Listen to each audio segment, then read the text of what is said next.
Welcome to Rob and Tony's Cinematic Adventure. I'm Rob Wilson. And I am Tony the Quano. So, Tony, last week we did a sports movie. We did Rudy because it is that time of year. It's right in the middle of football season, and we also got baseball season coming to an end here shortly. So, we're going to do a baseball movie this time. So, this baseball movie in particular is, I don't know, it definitely still counts as a baseball movie, but there's really not much baseball in it. Yes, it's funny because it's most definitely a baseball movie because it references baseball a lot. Mm-hmm. But there is limited baseball in it. Kind of, but it's more than just a baseball movie. Just like Rudy is much more than a football and Notre Dame movie. Yep. And this movie is a movie about hope and fathers and sons and America. Yep. And dreams and magic. And fields. Even James Earl Jones standing for J.D. Salinger. Yeah. Plus Timothy Busfield's beard. Yes, you can't forget Timothy Busfield's beard. And just like a few weeks ago when we did The Sandlot, a lot of people consider this the best baseball movie ever made. Now, in my opinion, it's The Sandlot, just because that's the one I grew up with, and I love that movie so much. But it's okay if you think that, I'll just come out and say we're doing Field of Dreams. If you think Field of Dreams is the best baseball movie, more power to you. And many people have it, and depending on the day you ask me, I might give you a different answer. So I am fine with either being listed as number one. Mm-hmm. I know others have, like, Bull Durham is another popular one for number one, also starring Kevin Costner. Mm-hmm. Which that was just like a year before this one, wasn't it? Yeah, it was like a year. Bull Durham, one, like maybe 88? two, stuff like that. Yeah. And this was 89? Well, Major League was 1989 also. Mm-hmm. That's a different baseball movie than this. That's a different type of baseball movie than this one. A movie that has a lot more baseball in it. Yeah. Also a movie that probably has more like September, October, fall baseball in it, right? So we're now in the playoffs. So I don't know if there's many movies that specifically focus on fall baseball, but I think we still felt this appropriate for the time of year. Yeah, and whether you think that this is whether you consider this the best baseball movie of all time or not, I think we can all agree that this is a great movie. Absolutely. And because it's more than just about baseball. The themes are just resonant no matter what. Yeah. Side note, thinking about Rudy, I realized that, so we dropped that last week, and today, as we were recording this, Notre Dame football played Georgia Tech. Oh. Which was the matchup that was. Yes, it was. Rudy. And Notre Dame won. All right.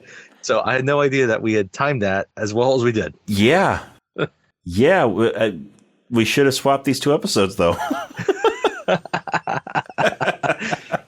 But because this movie is a lot less about team baseball, as there is a team, obviously, which we'll get into, but yeah, it's not going to be as appropriate. It's also kind of sad because the team that is featured heavily in this movie, the White Sox, had a terrible season this year. But yeah, it's a great movie because it has great performances, it's great direction, it's great music. And it's a movie that, this just emotionally can get anybody. Yeah. I can even, it's funny. I don't know if it's funny, but, we had this on Laserdisc. Probably one of my dad's favorite movies. So which I guess why it's also like appropriate, movies about fathers and sons. And so I watched it countless times on that because he loves the movie. Probably more than just one of his favorite baseball movies, probably one of his favorite movies, period. And you can just hear him just randomly imitating the voice at just different times. So that's kind of like my connection with it. And I've seen it countless times. And I remember finally actually showing it to my own son a few years ago, Charles. We were stuck in the house with COVID. So I ordered I actually didn't own it at that point, which is kind of strange. So I ordered it on Amazon and we watched it. So I also watched The Princess Bride during that. Yeah, I don't own this one. I watched it on Netflix this time. Okay. And I did not know it was on Netflix. Yeah, it's on Netflix. But I actually had never seen it until about 10 years ago. 10, really? 11 years ago. Interesting. Yeah. I figured it was time I watched it. I'd heard enough people talk about it over the years. And it had always been on my list of movies to check out. And it was one of those things, I just figured I'd watch a movie that I had always heard great things about and never saw myself. So I borrowed my brother-in-law's copy of it and watched it about 10, 11 years ago. And I loved it. Good. And that was the last time I had seen it before the other day. Okay. Before about a week ago, maybe 2 weeks ago, whenever it was that I watched it for the podcast. But it's funny you mention that because, I guess I watched it 2 years ago, my son. And when I watched it at that time, it probably had been well over 10 years since I've seen it, which is kind of strange because it's a movie where I could remember most of the movie pretty easily and conjure up images of it. And so, it's kind of fun to, rewatch it again that first time, so to speak. Mm-hmm. And, I think I had far different perspective on it rewatching it then. Because, movies, books, music, as you get older and your circumstances in life change, your perspective on them changes, right? Yeah. And I think since that time, this is probably, when I watched it earlier this week, was probably my, third or fourth time in the last 2 years watching it. So it's actually when I've watched quite a bit, in the last couple of years. And it's funny. It's a movie with such a legacy too, because, it's got some iconic scenes in it. And just a few iconic, performances, right? I mean, just must see scenes, but also the lines and dialogue and just performances. We get back to James Earl Jones, as we talked about in our Sandlot episode. And it's funny, we did Star Wars movies too. But I mean, he's got a much bigger role in this movie than you did big role in this movie, right? He doesn't really show up until about halfway through the movie, but he's in most of the movie after from that point on. It's Kevin Costner go on a little road trip. Hey, I would have loved to have gone on a road trip with James Earl Jones. Seriously. Just put me to sleep, in the back of the Volkswagen van, and he can just talk me to sleep with that deep baritone voice. You can read about crickets or whatever You could read the phone book. I mean... And I'd be at peace. Mm-hmm. I'd feel comforted. Yep. It's James Earl Jones. But, along with him, right, it's funny looking back at it, right? But Ray Liotta, he's in it. And kind of before his Goodfellas really shot him to fame, right? Mm-hmm. And then Burt Lancaster, which was it his final role? Yeah, it was his final film role, Burt Lancaster. Amy Madigan, who was in a lot of things in the 80s and early 90s and hasn't done as much recently. And Timothy Busfield, right? We talked about Timothy Busfield. Yep, and his beard. Who's also in a lot of things at that time period. And, I almost forgot. We also got Frank Whaley. That's who I was going to say. Yeah. Frank Whaley. Brett. Check out the big brain on Brett. Brett from Pulp Fiction, which celebrated its 30th anniversary this week. It did. And crazy. I'm kind of upset that we're not doing that one this week. Yeah. Because it would have been perfect timing. Perfectly, yeah. But we're going to do it. We are definitely going to be doing Pulp Fiction one of these days. But we'll find the right time for it. Yes. It'll get in there correctly. Yeah. Yeah, because we've done Once Upon a Time in Hollywood, which one of our early episodes. So, well, I guess go on, check I guess out. the time that this episode's airing, it would have been last week that would have been last week. Celebrated its anniversary. Would have been during Rudy. So, yeah, we would. I'm glad we did Rudy where we did. I am too. That's. I wouldn't say pleasantly surprised, but I was really impressed by that movie. Yeah, me too. But I always love that when you watch a movie that it's like real hyped up, and you watch it and you're not sure if it's going to meet the hype, but it really does, and maybe in particular on some levels, exceeds the hype.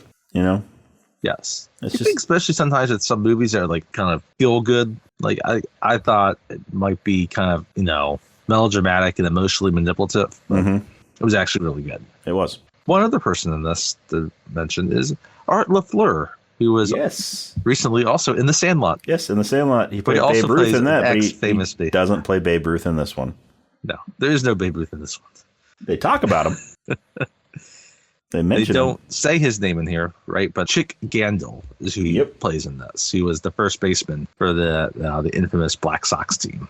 Yep. So apparently he was described as a professional malcontent and generally not a happy dude, which is not what I think of Art LaFleur. But anyway.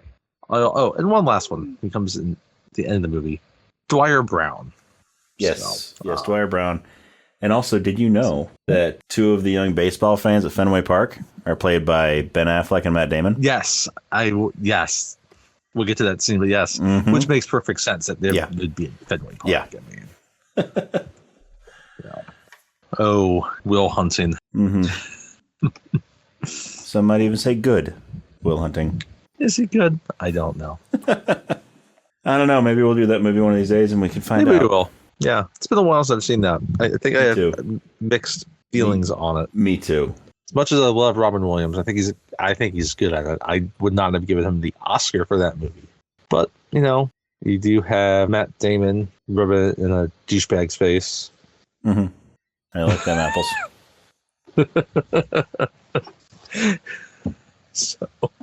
But then there's also Ben Affleck in the Anyhow. Yeah. So on with Field of Dreams. Yeah. So before we get started, spoiler alert, we are going to be talking about the entire movie, beginning, middle, and end. So if you have not seen the movie and you don't want to be spoiled, pause the podcast, watch the movie, come back and listen. If you have seen the movie or you just don't mind being spoiled, then keep on listening. But you have been warned. I'll say, there's not major spoilers in this movie. No. But if you haven't seen it, it's one of those ones I would just recommend. Just go and watch it. Yeah. It's a good It is on movie. Netflix. It is such a good movie. It's so good. And it's one of those movies that it just kind of transports you somewhere else. Right? And you just kind of want to be along for that ride. Yeah. It's described as very Frank Capra-esque, right? It's kind of middle America, average man, and it's a man with hopes and dreams, right? It's funny. We talked a few weeks ago. You had Tom Hanks, who was for a long time, I guess maybe in some ways even now, kind of really it's one of Frank Capra's favorite stars, Jimmy Stewart, right? Yeah. Who could play just any everyman, and Kevin Costner actually kind of plays that here, right? And it's a role much better suited for him than Robin Hood. Yes. Definitely. Even though even though the more I think about that movie, I do enjoy it's a Robin terrific Hood. guilty pleasure. Yes it is. Yes it is.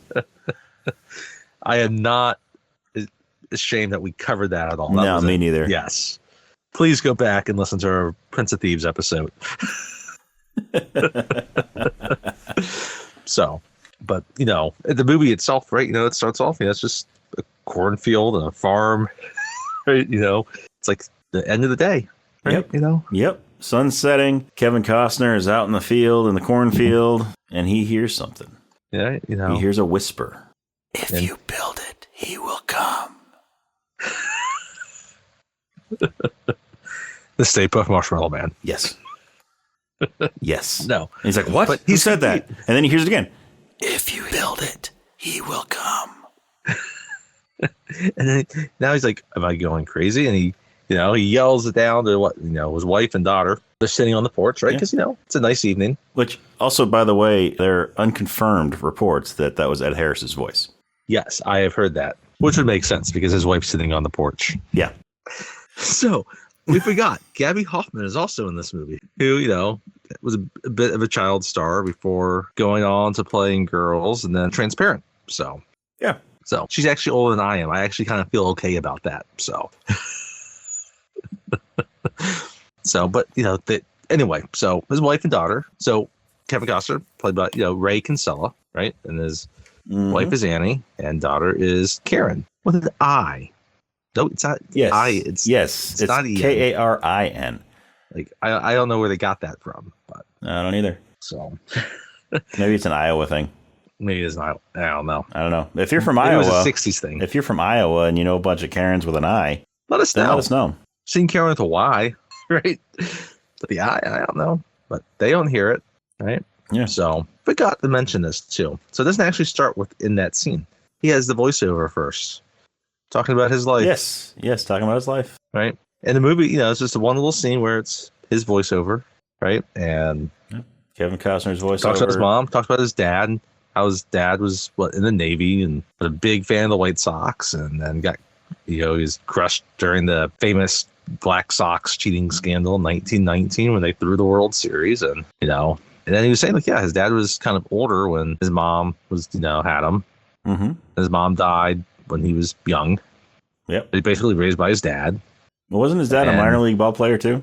Yeah, his dad did something like minor league baseball. Mm-hmm. Yes. So his dad loved baseball. Yeah.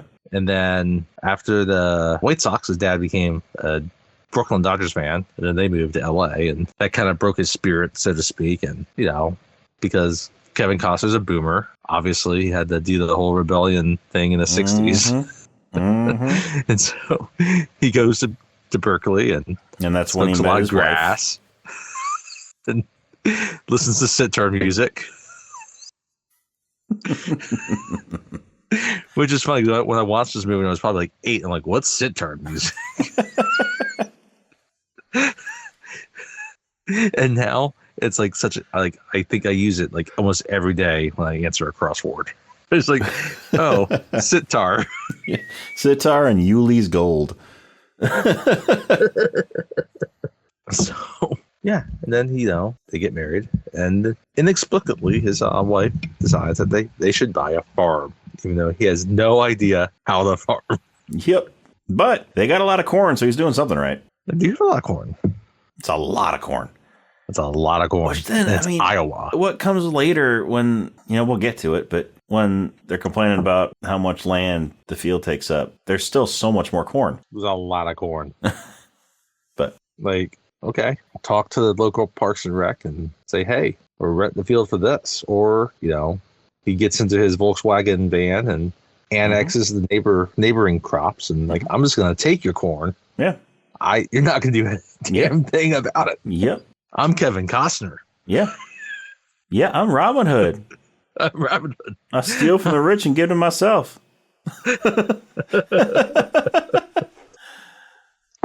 Or the poor.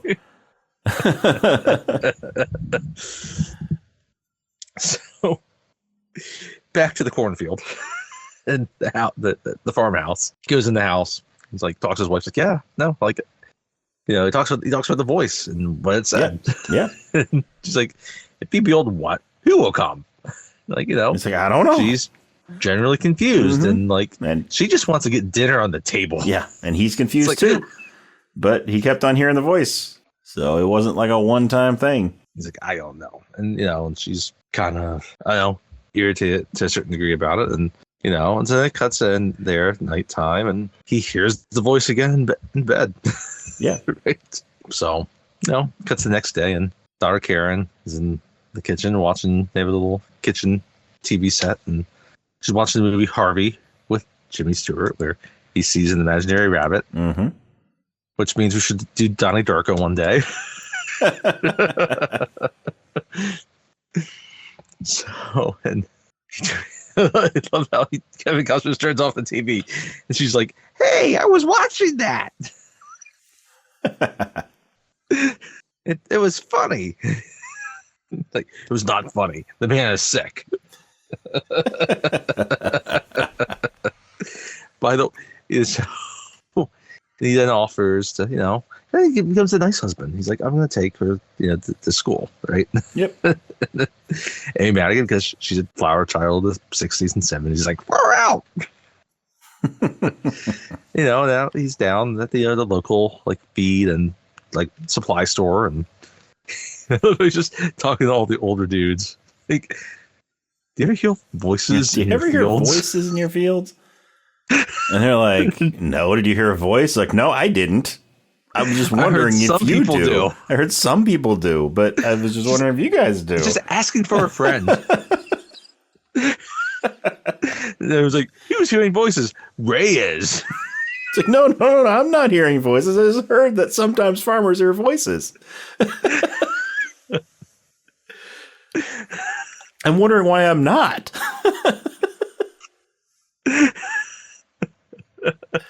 It's a great little scene. They're all just looking at him. Yep. It's perfectly, it's funny. This part of this movie, it's perfectly cast. Found the right extras just kind of look at them. Yeah. Just feel right in. So I guess they filmed this outside Iowa City. So it's, they kind of give you a sense of where in Iowa it kind of takes place. And it's, outside of college town, so to speak, but you don't have to go that far outside of it. That's just nothing but corn. Yeah. So I like the music choice here too. It's, Crazy, which is written by Willie Nelson, Mm-hmm. but performed by Beverly D'Angelo when she played Patsy Cline in The Coal Miner's Daughter. Yep. Before she was in the National Lampoon movies. Mm-hmm. So he gets his stuff. He gets back to his farm. It's the middle of the day. Now it's hot, right? He's sweating. He's working hard. And there's the voice again. If you build it, he will come.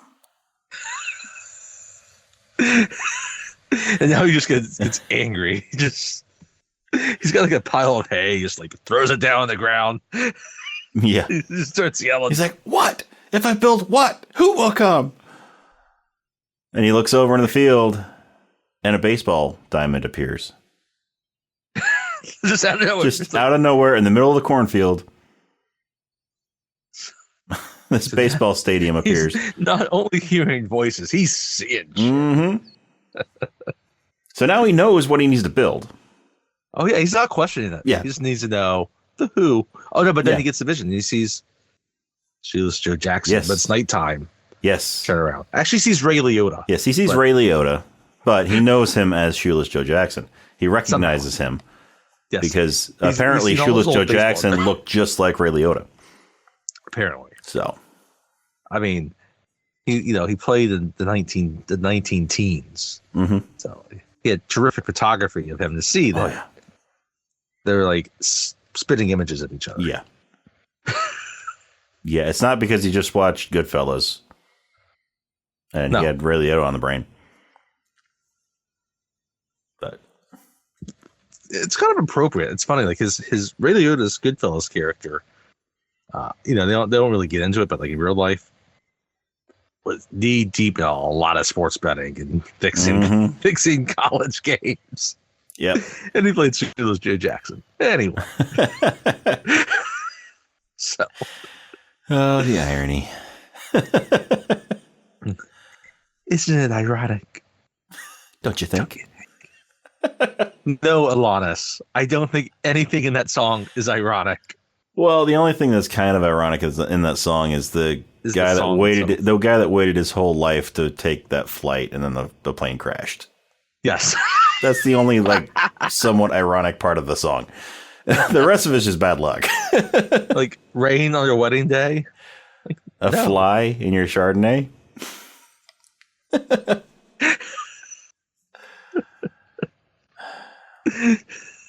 It's 10,000 spoons. But all you need is a knife. Okay. Yeah. Sorry, Alanis. If you had that many irony. spoons, you could carve down that spoon Mm-hmm. to have a sharp edge. Mm-hmm. Mm-hmm. And then it's a knife. Yep.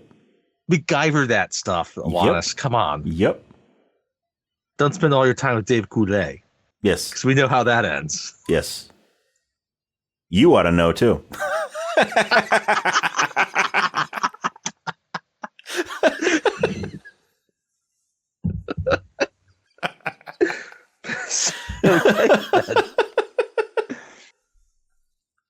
So he's at dinner now, and they're at the dinner table, and he's talking about his day, and he heard the voice again, and she, excuse me, Annie can tell, like he, he kind of knows what he's supposed to do, and she doesn't like the feeling, and he's like, I have that feeling that if I built that, I was supposed to build a baseball field. And Shoeless Joe Jackson will come back. I love how she kind of says, like, are you sure you weren't having an acid flashback? It's like, I never did acid. But and the daughter's right there. She's like, what's acid? what's acid? Though you gotta hand it to Amy Madigan, because she, like, her husband, by all accounts, is going crazy. He's going batshit crazy. She is really good in this movie. I am glad you're bringing this up.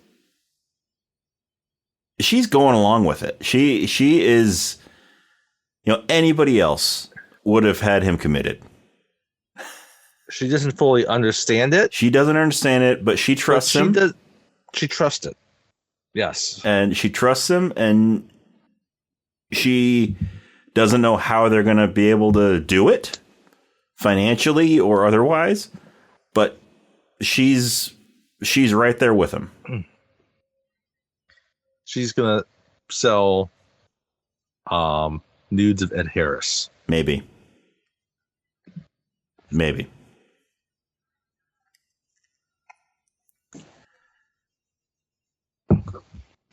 But yeah, she laughs at it, but she completely goes along. Because he's never been crazy before. Except, eventually in JFK, maybe. Yeah, but that's still a few years away. Yeah. Also, a great movie. So, but yeah. And so, and he builds a baseball field. Right? And a whole montage, and you got the people looking out at the road. Yep. like what the hell is he doing? But he builds it. And nobody comes.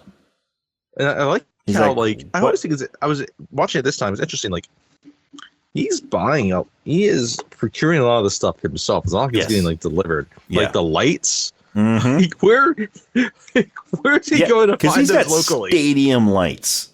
Yes. Where does he find that locally?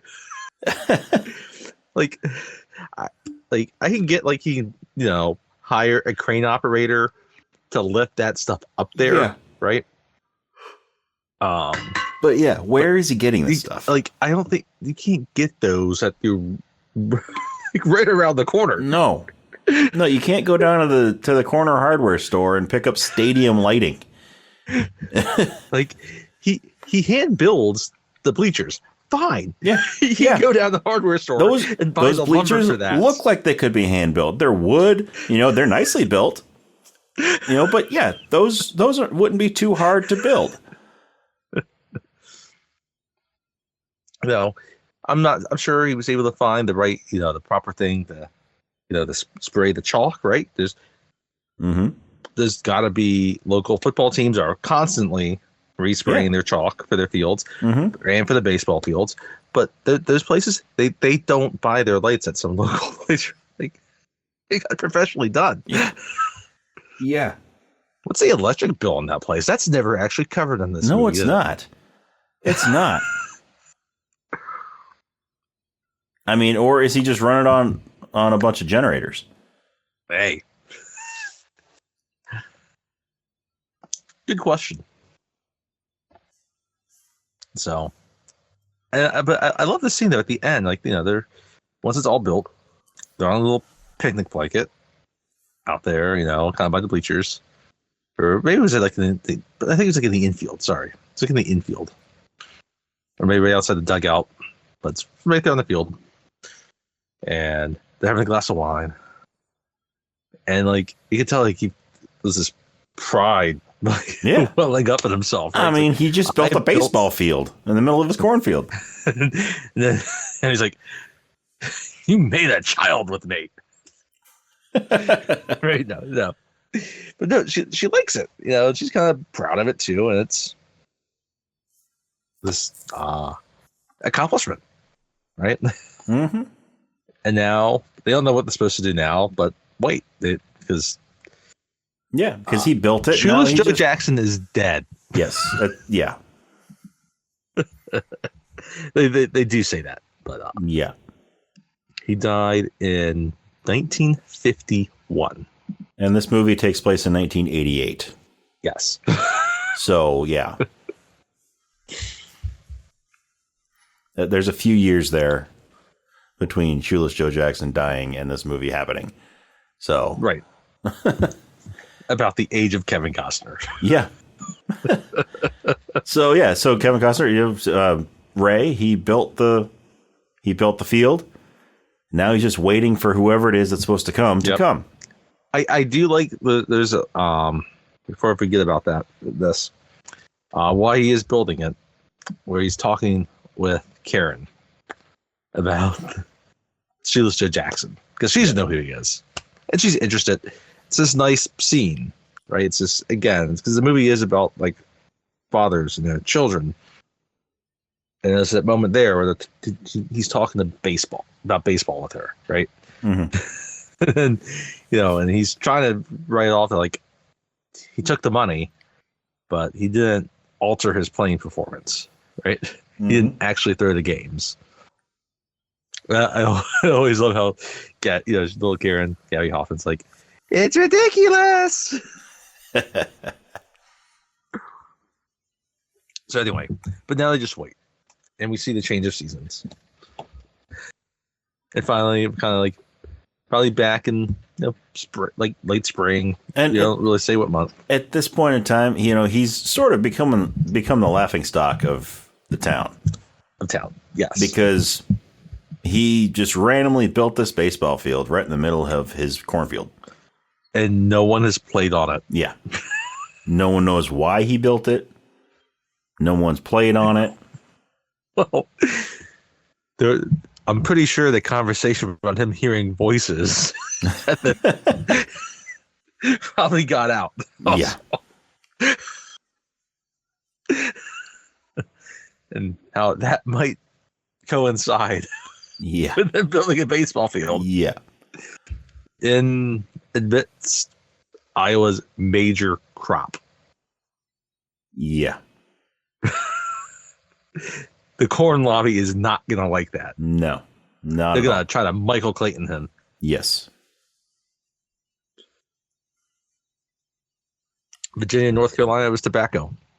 Mm-hmm. Iowa's corn. Yep. You'd be surprised how much they're willing to kill for that shit. Yep. So they're having the financial meeting at the table, and like, yeah, we ended this, and like we're not gonna have enough to cover the mortgage, right? And while they're doing this, Karen, she's watching a White Sox game. She's asking questions of Dad. He's like, "What's a southpaw?" Yeah, right. So he says left-hander. Then she asks again. He's like, "Oh, in a minute, Daddy, in a minute." And finally, she's like, "Daddy," and he says it again. He's like, then she just cuts to the chase. There's a man out on the field. And so he looks out the window, and he sees Ray Liotta standing on his baseball field. Yes. In a White Sox uniform, not in a White Sox uniform. That's just how he knows that it's Ray Liotta as Shoeless Joe Jackson. Yes. And not Ray Liotta from Goodfellas.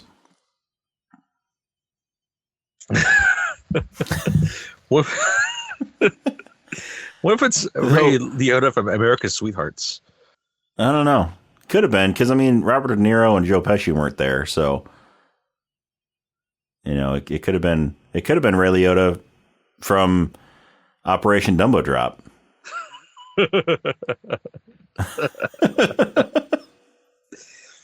Anyway, so but Danny Glover wasn't there, so no. He was too busy filming Predator 2. Anyhow, or Lethal Weapon 3 with Joe Pesci. With Joe Pesci.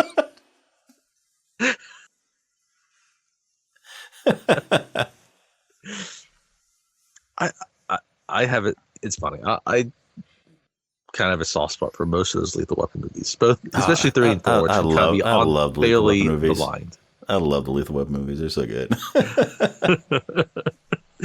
Diplomatic immunity has just been revoked. A dude gets impaled with a surfboard. Yeah. I mean, come on. Yeah. Anyhow, they go out on the field. Right? They realize it's him, and they start talking, right? What did he say at first? Did they talk first, or did he just start sending balls to him? I think they chat a little bit, I think, but then he just starts hitting balls to him. They chat more at the end, right? Yeah. He just starts hitting balls, and because he fields first. He starts hitting balls, and he just catches the fly balls and all this, and he's like, when he first does it, he hits a little dribbler that just lands in front of home plate. He's a little embarrassed, and he goes back to it. So they go back and forth on that, and finally they switch it up, right? He wants them to pitch to him, right? He starts pitching, and he's hitting everything, and then I love when he's like, "Try to hit my curveball." He almost takes his legs out with it. Yep. Hits it right at him. And finally, he's like, how about you put it like right here? And he throws it right where he wants it, and he just goes deep over the cornfield, right? And he's like, "Oh yeah, that's right. You were a low ball hitter, right?" And that's when they start to talk. He's like, "Yeah, and it's just such a nice casual conversation." Yeah, like, it's so different from Ray Liotta. So like, this is it really is. It's funny, like, it was Goodfellas, right? He's the protagonist in that. It's one of the few like true like lead roles he has is Goodfellas, right? And he's a protagonist, but he's a mobster, so it's not like he's a good guy, right? Mm-hmm. You see plenty of times where he's a jerk in Goodfellas. Yeah, in most of his movies, whether he's not always a very likable character, but here, like he plays it well. So, and they just kind of talk baseball. They talk about the lights because when Shoeless Joe Jackson played, because they didn't have lights like that. We don't need no damn lights. No, they play a lot of baseball during the day. They make you lose the ball. Yep, but they play a lot of baseball during the day also. So, yeah. But then those greedy owners, but the owners realize they could get more money than people playing at night. I love Shoeless Joe. He's like, owners.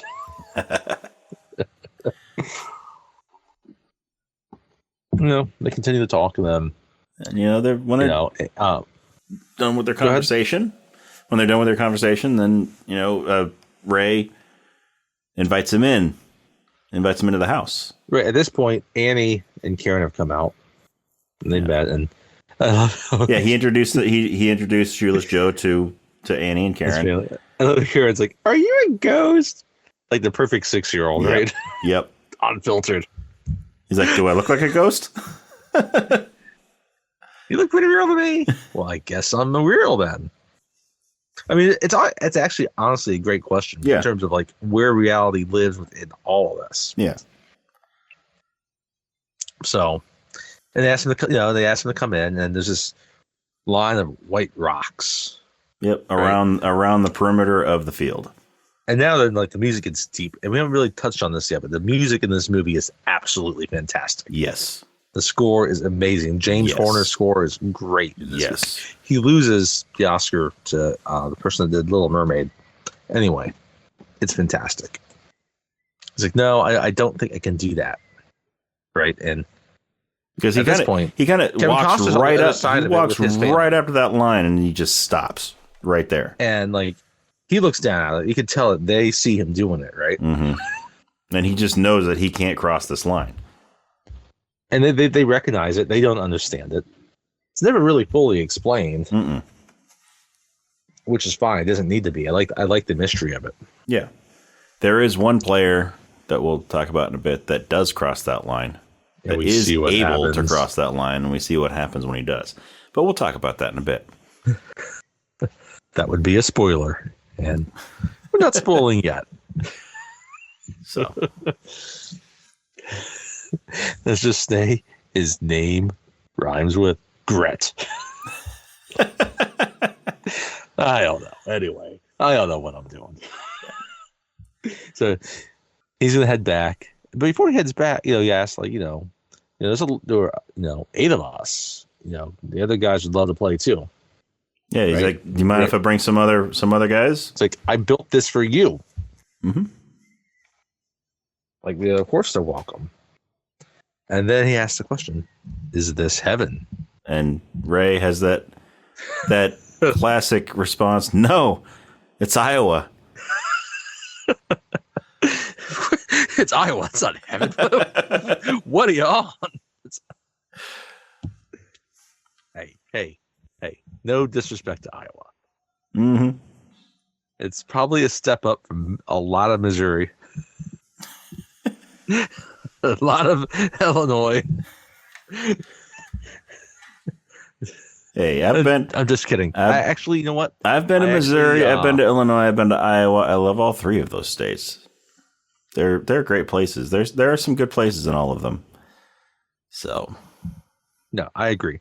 Actually, funny thing is, I loved Des Moines. Very brief, I was there. I thought Des Moines was fine, and most of Kansas City is actually in Missouri, which is definitely an underrated city. So, and aside from a certain state trooper, Southern Illinois is not that bad of a place. Oh, yeah. But also, the world's largest truck stop is in Iowa. There you go. There you go. And it's not Ohio. Ohio is the worst.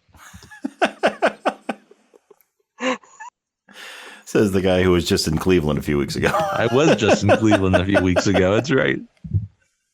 Hey, I'm talking about Interstate 70, okay? Which does not go through Iowa. That would be Interstate 80. Don't ask me how I know a lot about interstates. Anyhow. Oh, we've already had this conversation on this podcast about why you know all these. There's a lot of driving in this movie. Yes, there is. We'll get into more of that. So they should have had you there as their navigator. You would have gotten them there quicker. I'm honestly confused about something that happens later in this movie in terms of the travel time. Yeah. We'll get to that. Maybe it was just James Earl Jones speaking in that beautiful baritone voice. Maybe. Anyhow, so he goes in the field. Then we're going back, and it was the next day, and so Annie's family is there. Annie is from Iowa. She's the one that convinces them, right, to move to Iowa, buy a farm. Yeah. Right? So her brother is there, and his wife, and her mom. Yeah. Her brother's played by Timothy Busfield. And he's got a magnificent red beard. Oh, yeah. Like, I didn't even know they made beards that red. No, I didn't either. I did not think daywalkers were allowed to have that type of beard.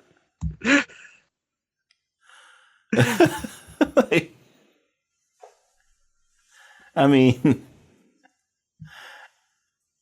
I didn't know that there were beards that red in the world. No. I would love to see him back in more things. He just decided, I guess he just was okay just doing a bunch of TV things the last 20 years, because he was never big within movies. He had a few movie roles, right? He had this with a Little Big League and Sneakers and Quiz Show and Revenge of the Nerds. Mm-hmm. But then he was in 30 something, right? He wins an Emmy for that, and then what? He's really not even a main character of the West Wing. He's a recurring character of the West Wing. Yeah. Anyway, who plays his wife? His wife's in it. I don't like his wife in this movie. But they're having this whole conversation at the kitchen table about how they're going to lose the farm because they, and he's even going in. It's why did you even buy this? You have no idea. Yeah, you have no idea how to farm. Yeah, and Annie's brother Mark is in real estate. Yes. And his wife is played by Kelly Caulfield Park. Yes, I just brought up Kelly. And her name is D. What's funny is she's credited as D, Mark's wife.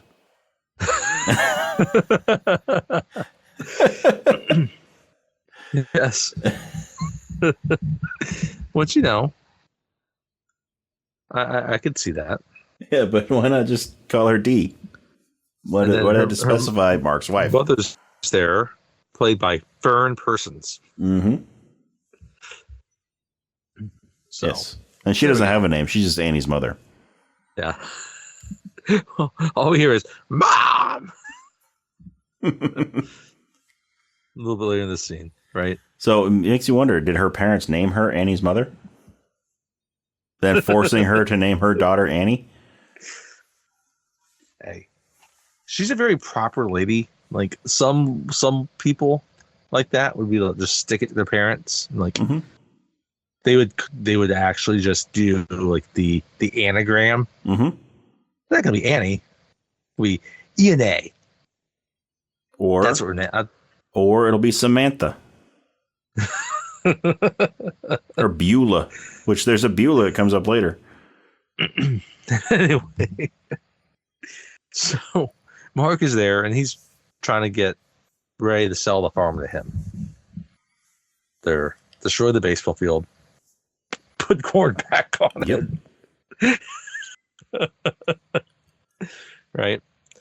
And no, and really, it gives him it's a fair offer. It's like, we'll allow you to live still in the house without rent, right?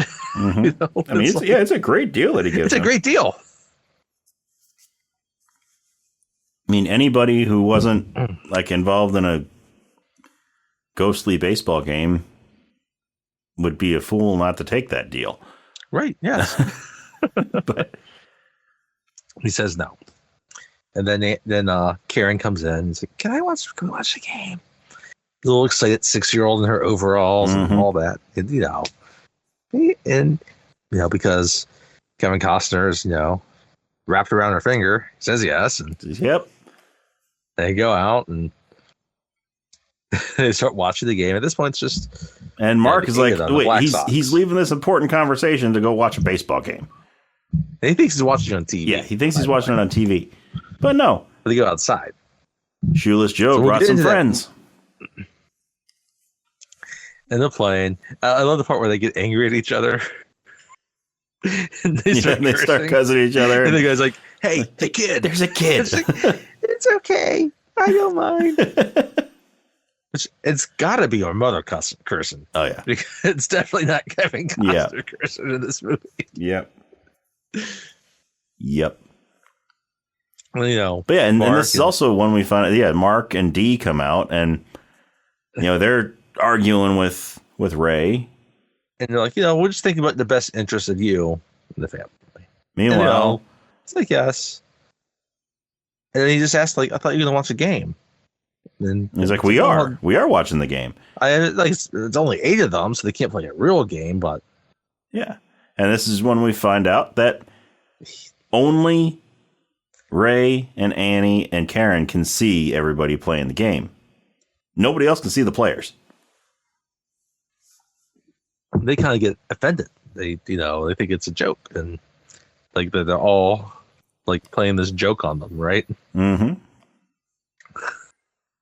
I love how Annie's mom's like, I don't think it's very funny. Yeah. Stern lady. Or what was like, it's not very polite making other people feel stupid. Like, you made your felt. I think you did a good job yourself with that lady. Yeah. And then that's when Annie tries to like, Mom! They go off. Yeah, they leave. She just laughs. Like, and they realize, like, they're the only ones that can see them. Yeah. Which, again, is very curious. What is that about? Never fully explained. Maybe all 3 of them are going crazy. Maybe all 3 are going crazy. They all just need to be locked up. Maybe. So. Maybe. But they then we have later that night. right. So they go in for dinner. The game ends. They mock Ray, like, Karen, Ray, dinner.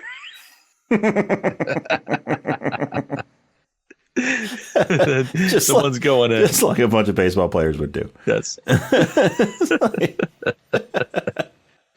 So, but they're having an early dinner. Because, like, who watches Karen during this time, by the way? Because her family left. They get another babysitter because they're going to a PTA meeting about banning books. Yeah, but see, before that, though, before the PTA meeting, though, he heard the voice again. He's about to go in for dinner. Yeah, and he heard the voice again. It's after the Karen, Ray, dinner. And the one guy, he's going to the cornfield, like, I'm melting. As they're disappearing. Because when the players, when they're done playing, they walk into the cornfield, and as they walk into the cornfield, they disappear. Right. We kind of forgot that part. Like when he first sees Shoeless Joe Jackson, he walks in the cornfield, right? After saying, "I'm not coming into your house," he just walks into the cornfield and disappears. And that's when they say, "We're not selling this farm." Yeah. Yeah. So as he's walking to the cornfield, he's like, I'm melting, as he disappears. But yeah, so then Ray hears the voice again. But this time, into the house. This time it says, ease his pain.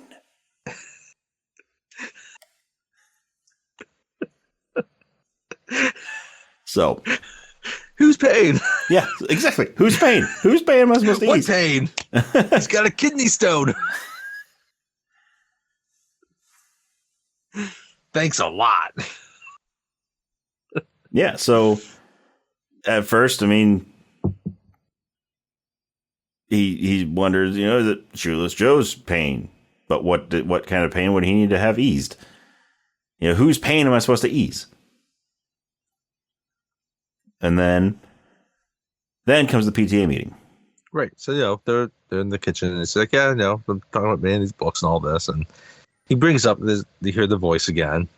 And, Daddy has the same questions we just went over. And now they're at the PTA meeting, and he's got his little legal pad, he's scribbling, and he keeps writing down the voice, which says, ease his pain. And meanwhile, then you got Beulah, an angry mother in the PTA. By the way, go on. Sorry. She stands up and she starts complaining about this book by Terrence Mann and how it's smut and they should not be teaching this in school. Terrence Mann is a fictional writer in this book, in this movie. This movie was actually based off a novel written by, funny enough, some of the same last name as Kevin Costner's character in this. Yep. But in the novel, the author is actually J.D. Salinger, who was an actual author. Yes. But for the movie, they opted to go with a fictional author. Yeah. And the novel was written by W.P. Kinsella. W.P. Kinsella. Thank you. Yes.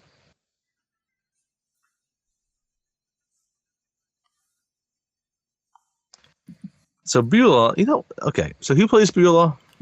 Beulah is played by Lee Garlington. That's right. I have a feeling. Okay. But so she's railing about this book, right? I love this scene because it's just some school, auditorium, gymatorium. It's multi-purpose type room, right? It's a Midwestern town that probably doesn't have the means to have the large scale that some schools might have, right? Mm-hmm. And she's talking about being pornography and smut, and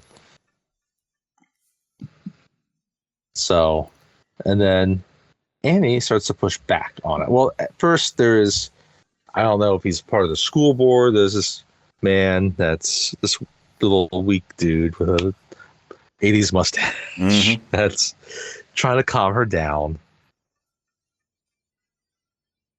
And then that doesn't happen. And she starts screaming more about it. And Annie shows up. And it's like, it's a beautiful book. Yeah. You know, he was this voice of reason in the 60s when others were yelling, burn, baby, burn. It's like, you know. Because, I mean, Annie was a hippie. Yeah. And, yeah, so she starts arguing against what Beulah's saying.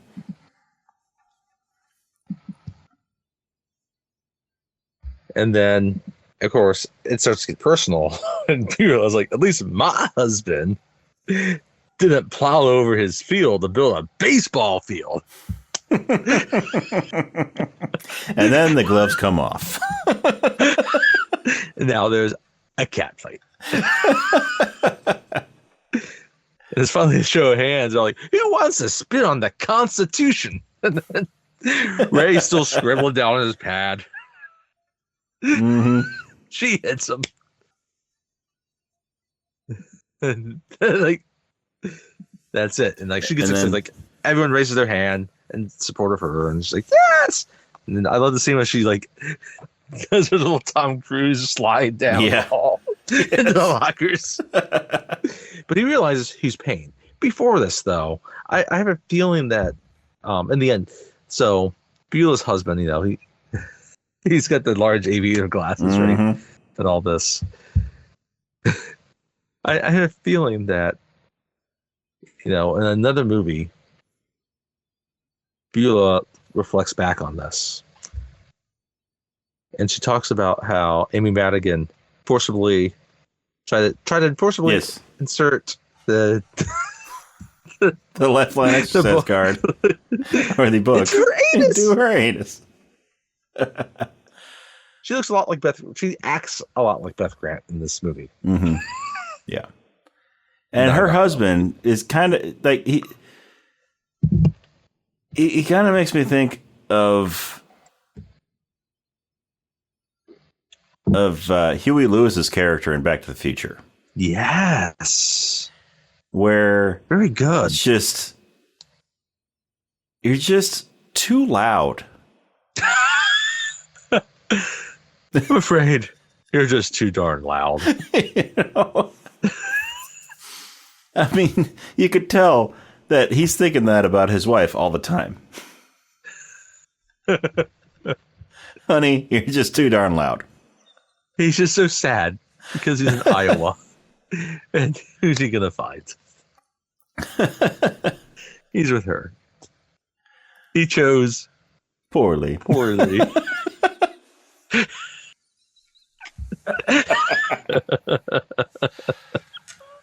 Go back and listen to our Back to the Future and Indiana Jones and the Last Crusade episodes. Yes, please do. Please give them a listen. And if you like those episodes, feel free to comment, like, or even shout us out in the comments or even on social media. We'll be happy to give you a shout out in our next episode. Yep. Anyhow, so all this prompts Ray to realize it is he needs to ease Terrence Mann's pain. What he doesn't realize is that pain is not a large prostate. So he's got to massage that pain. He's got to get all up in there.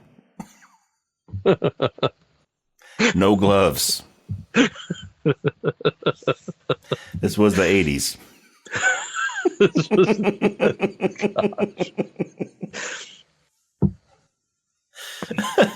And so no, okay. It's not an enlarged prostate. We don't know what it is yet. Because Annie has the same question. It's like, he's my favorite Arthur too, but what pain? It's like, I don't know. And so then he has to spend time researching Terrence Mann. Yep. What Terrence Mann God has done since kind of not quite going into obscurity, but yes, and he stopped writing books. But he wants to know about his like life prior to that too. So he's looking after all of us, right? And what he finds out, like, first and foremost, like, the biggest thing he finds out in his research is that Terrence Mann is Darth Vader.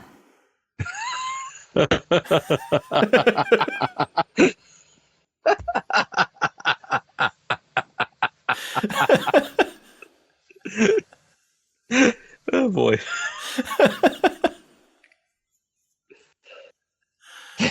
No, he found out that Terrence Mann used his father in a short story. Yes. Terrence Mann used his father, Ray's father, in a short story that he did. His father's name in a short story. Yes, his father's name. And Terrence Mann, of course, is played by James Earl Jones. But then he also found an interview, kind of like from the early 60s, where he talks about how he never got to see a game at Ebbets Field. Right? Mm-hmm. And so he kind of believes the pain he's supposed to ease is to bring him to a baseball game. Now, Ebbets Field has been destroyed. Yeah. So, yeah. So I don't know how. So he can't take him to a game at Ebbets Field. Because he's living in Boston now. That has to be Fenway Park. Because he's producing video games. He finds this out. Yeah. He produces video games that help children learn how to process their feelings. Yes. Very, Mr. Rogers-ish. Yes. A little bit of a little bit different than writing books that are on the ban list. Yeah. So they're talking about all this, and like he believes he needs to go to Boston, and it's like, I was okay with you building a baseball field, but driving to Boston, that's too far. Yeah. It's like, then again, at this point, they are completely out of money. I mean, they are hemorrhaging money at this point. So he's like, I'll sleep in the van. Right, and finally, he starts talking about how he needs to go to like Fenway. It's like, is that the park with the big green wall in left field? Mm-hmm. Like, yeah. And she talking about how it's like, they realized all of a sudden, like, they had a similar dream the night before. Yeah, both of them where he's the same thing. Where he is sitting with Terrence Mann eating a hot dog on the right field line at Fenway Park. And that's when she's just like, I'll help you pack. And then the Allman Brothers Jessica starts playing. Yep. Finally, he gets an approaching Boston, and he's trying to figure out how he's going to approach Terrence Mann. How do you just say, hi? I think you used my dad in one of your books. Let's go to a baseball game together. Yep. But no, he's like, do I need to like pretend like I have a gun and kidnap him? I don't know. And he's still trying to figure out where he lives because, this is, again, it's the 80s. So might be a little bit more different. I don't know. I mean, even now, it's much easier to go on Listen Today, I guess. But he just knows in general where he's supposed to live.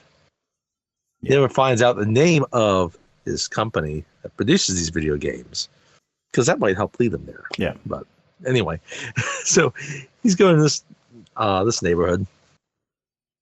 Kind of looks like a Jewish neighborhood, right? He's talking to this like butcher. He's like, looking for my friend. He's like, if he was so much of a friend, he would have told you where he lived. Yeah. And then you get the little old Jewish lady like screaming at him as he's trying to talk with her.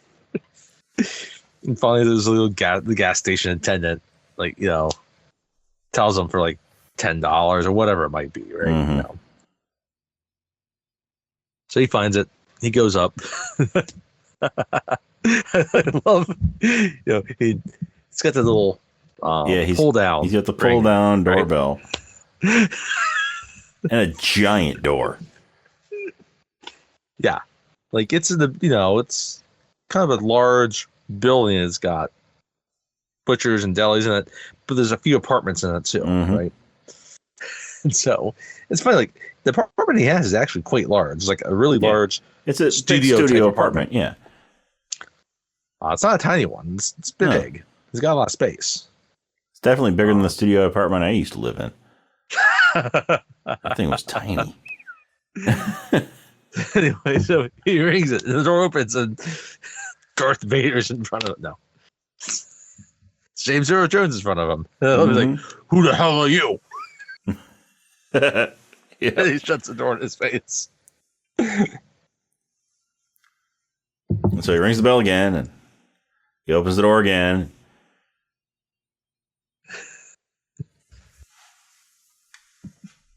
And so, yeah, he is able to sort of force his way in there. On the third try. On the third try, yes. Yes. He stops him from shutting the door and kind of pushes his way through the crack. And he's trying to talk to him, trying to convince him to come with him. Tell him that he's not here to, he's not some, big fan wanting an autograph or wanting, to have him donate money or anything like that. That he needs his help, that he needs him to come with him. He wants to take him to a baseball game. Well, even before he gets to the baseball game, right? He's he quotes one of his books. He's like, "You're from the '60s." It's like, "Go back while you still can." And tries to push him out the door. Right. And he starts coming back, and again, and then he realizes nothing he's doing is working. So he puts his hand in his pocket. He picks up a crowbar, and he tries to beat him with him first. I was like, no, that's right. No, it's right. That he does the gun. In the pocket because James Earl Jones, Terrence Mann had the crowbar. That's right. Yes. So he has the gun in his pocket. Yeah. So Ray puts his hand in his pocket and acts like he has a gun. And, he points it at him, and he's like, "You're coming with me." And Terrence he's about to leave his apartment, the studio there, right? He gets to the door, and that's when he turns around, puts the thing in his pocket, and he starts approaching him as he's like working at his desk. Yeah. And Terrence is like, "That's your finger. It's not a gun." He's like, "No, it's a gun."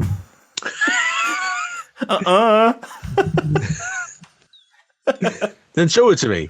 I'm not going to show you my gun. So that's when he comes at him with it. That's when Terrence comes at him with a crowbar. And backs him into a corner. You really think he's going to beat him with it too? Backs him into a corner. Kind of he ends up tripping on some boxes. And, falls down, and Terrence is standing over him with a crowbar. He's like, "You're a pacifist," and that's what gets him to stop. He was about to beat him with that crowbar. So that's what gets him to stop. He's like, "You're a pacifist." He looks so disappointed. He was really ready to beat him. Yeah. All those years of pent-up aggression from being a pacifist for so long.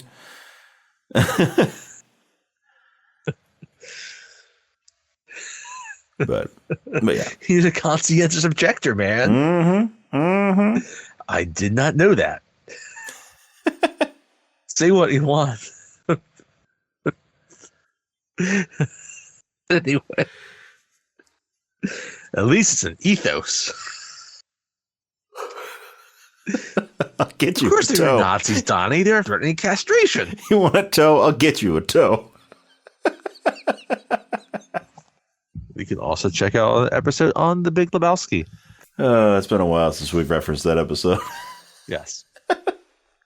Wasn't expecting it here. Nope. But.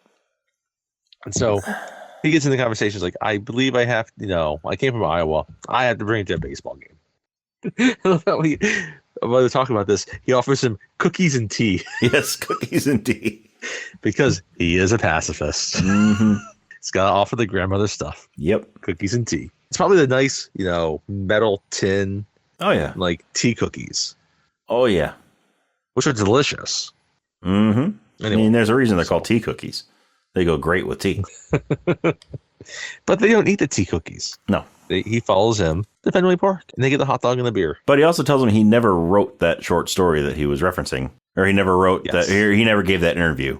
So he never gave the interview about him not going and seeing a game there. But Ray promises him a good story if he goes to the game. So they go to the game. Of course, he was lying.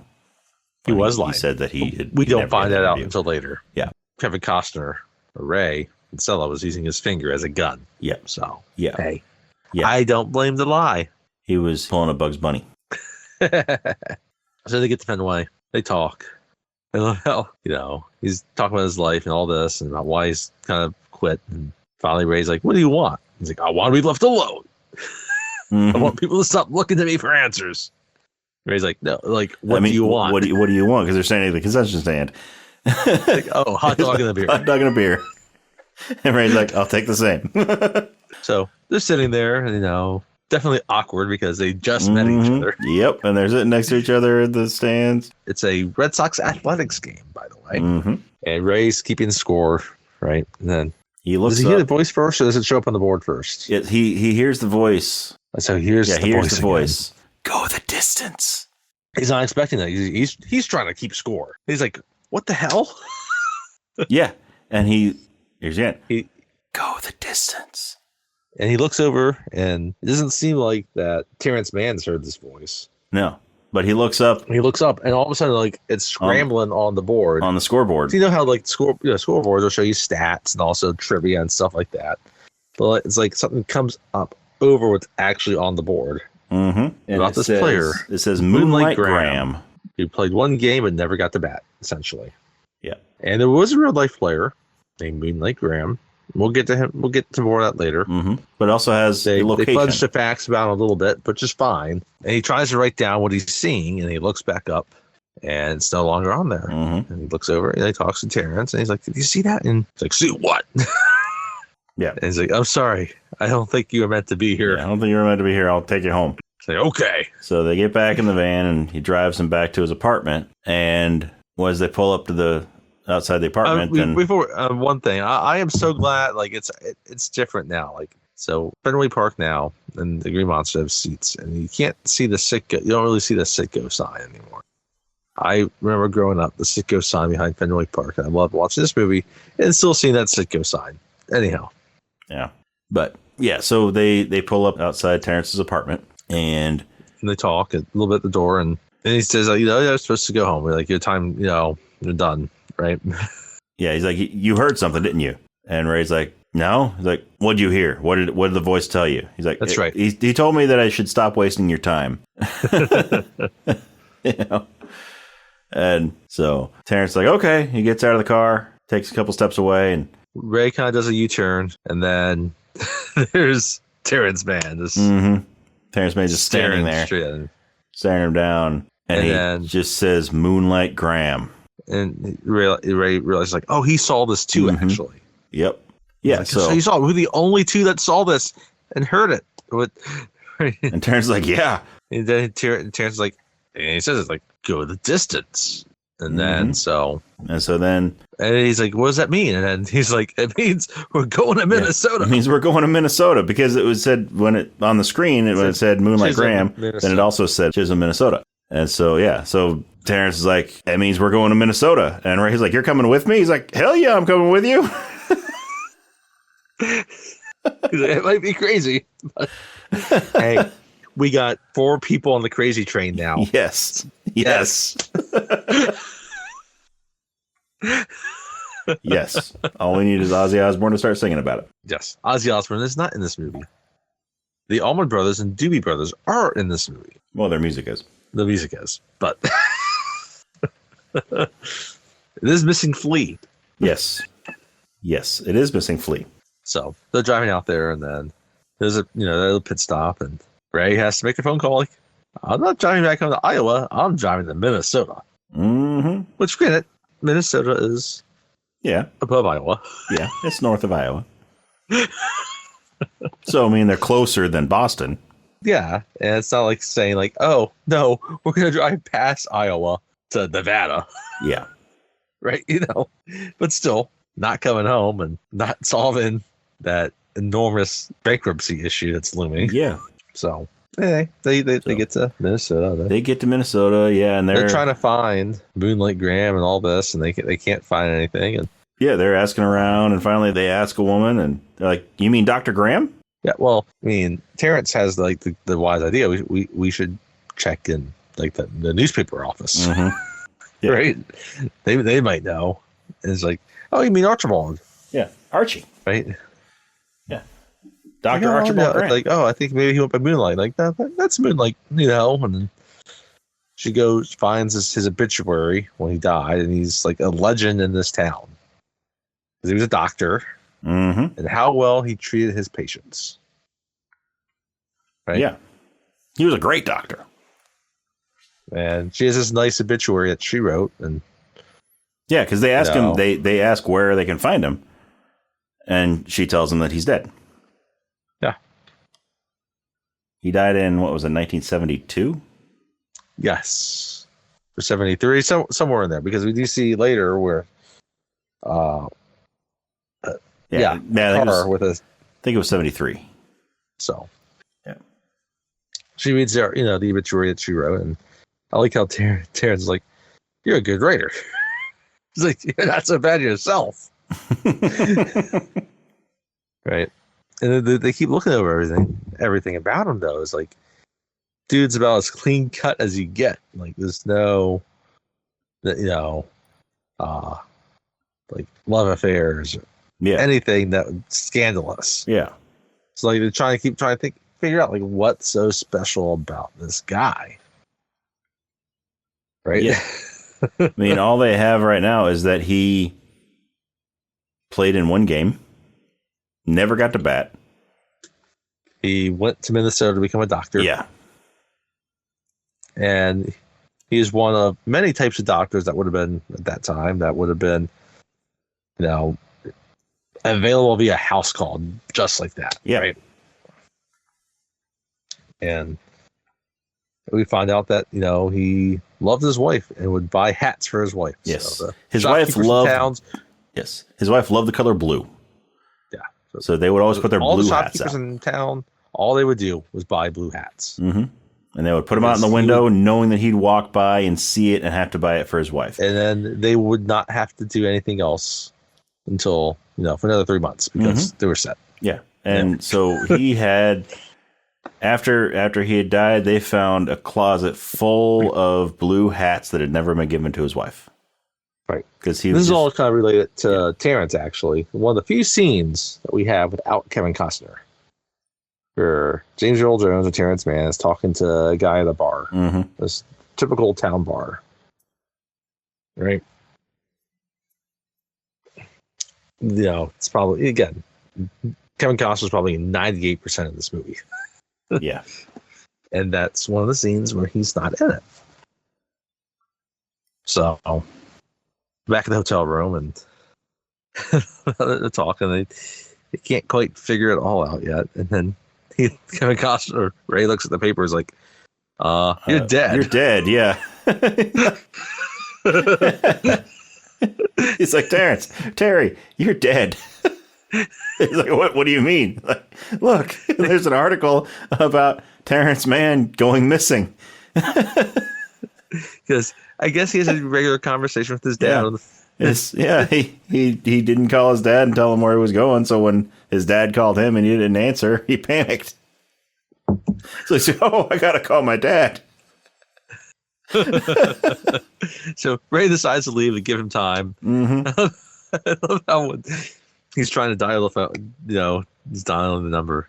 He's trying to think, like, what am I going to say? Yeah, what am I going to say? He just kind of laughs at it. Yeah. So Ray goes out. He goes for a walk. The magic happens. Yes.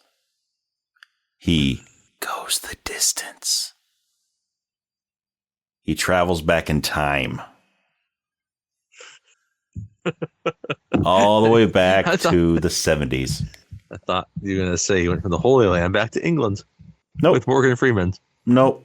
That wasn't for a few more years. That was like 2 more years away. No, he went back in time, not forward in time. Gonna go back in time. Huey Lewis in the news. Yeah, he all of a sudden is transported to 1973. 72. 72. Right? So that's why I'm going to say this, because it kind of harkens back to something we'd see like in Back to the Future. He sees the movie marquee, and The Godfather is listed. Yes, The Godfather is listed on there. So yeah, 72. And so finally, he goes over to a car, which is a car that definitely looks like it was probably from like the late 60s. Mm-hmm. And he dusts off the plate a little bit. He sees like the registration of the plate, and it says 72. 1972. And he looks around and he sees Burt Lancaster. It's like he knows he's definitely like not in 1989 anymore, because like Burt Lancaster hasn't been in the movie in a long time. Yeah. Yeah. And then when you see Burt Lancaster walking around, you know it's the past. So he runs up to him and it's like, "Are you Moonlight Graham?" And he's like, "No one's called me by that name in 50 years. But apparently the newspaper lady knew his nickname was Moonlight Graham. Yep. But she never called him that. At least not to his face.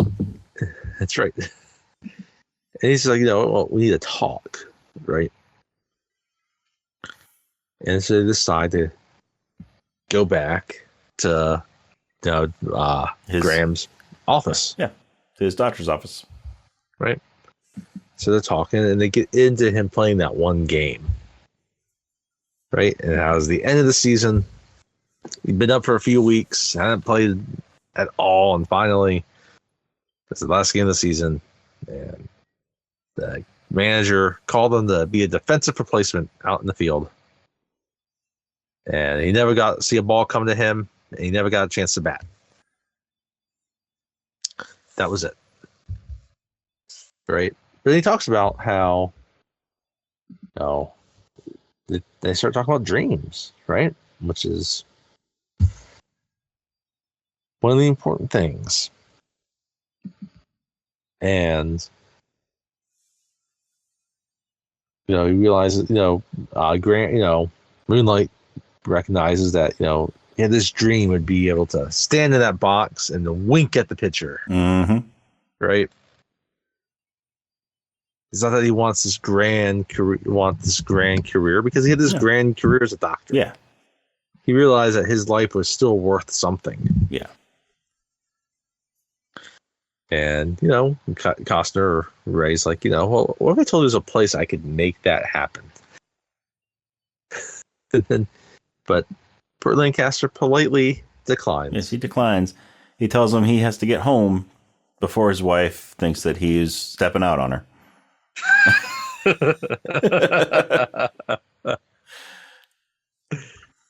So, Ray goes back to the motel where they're staying, and I like this part. They have this nice, they kind of talk, and he tells them that, your wife called, right?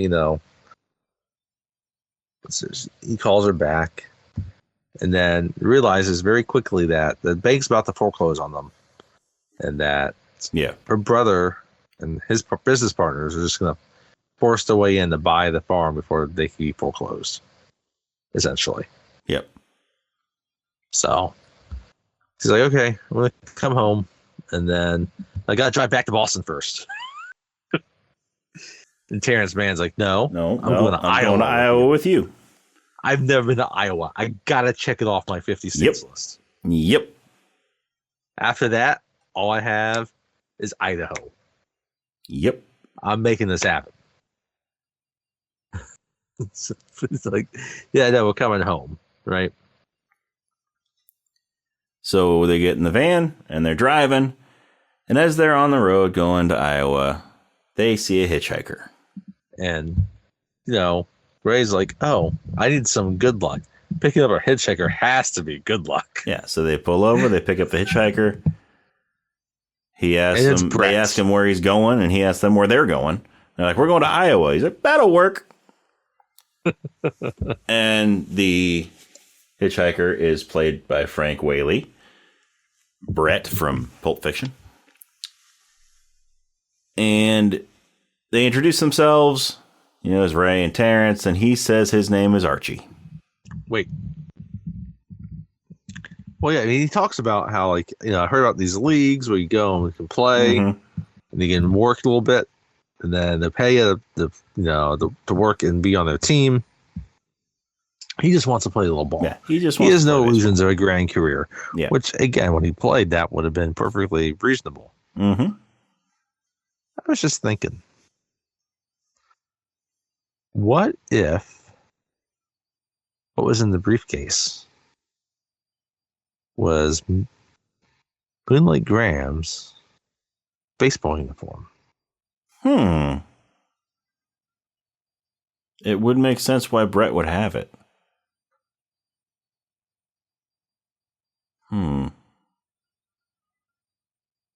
Not sure why it's still golden when you open it. Because it was pristine, because it was never used. Because he never went to bat, so he never had to slide through the dirt.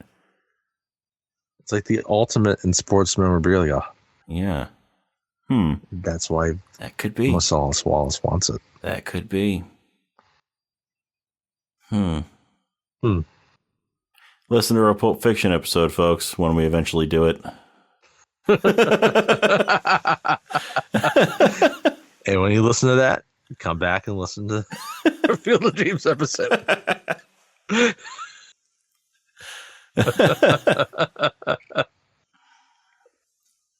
So, anyway, so they're driving. And they're driving. All right. So and Archie falls asleep in the back. So and it's still daytime. Yeah.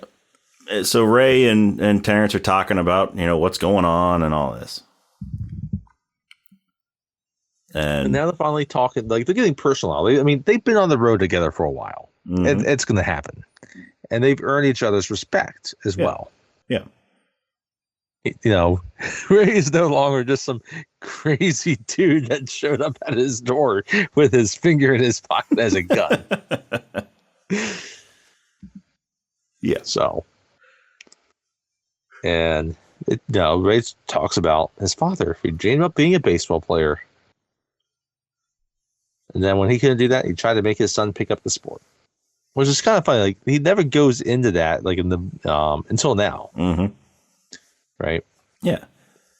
And now he tells his wife in some way he never forgave his dad for becoming old. Yeah, and yeah, like so he feels like being old, full of regret, I guess. Yeah, I don't know. We can get into that in a little bit. I guess. He goes a lot of stuff as we get detail about how he made it his mission to essentially disown his father. And the big thing was like, it's funny. Like, there's parts of where you think it's like, oh yeah, well his dad's like just old and out of touch and all these things, but he tells him like, no, it's like I could never respect. I told him that I could never respect a man whose hero was a criminal. Right. Mm-hmm.